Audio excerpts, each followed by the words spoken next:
Muy buenas, ¿qué tal? ¿Cómo estás? Aquí te muestro muy fácil y muy rápido cómo podemos actualizar Opera GX a su última versión.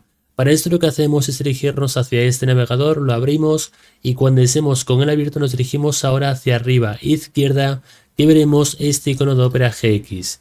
En esta esquina de aquí le damos un clic a este pequeño icono y aparece este menú en vertical. Aquí te diriges hacia la penúltima opción que verás que se llama actualizar y recuperar. Le das un clic y aquí empezará ahora a comprobar si hay alguna actualización pendiente. Si es que la hay, te da la opción de descargarla y si no la hay, pues directamente no te da ninguna opción de descargarla y ya está.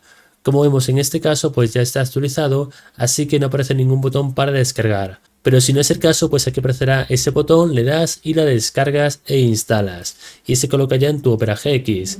Igualmente podrás ver qué versión tienes de Opera GX justo aquí arriba. Sin más, deja tu like, comenta, suscríbete y hasta el siguiente vídeo. Chao, chao.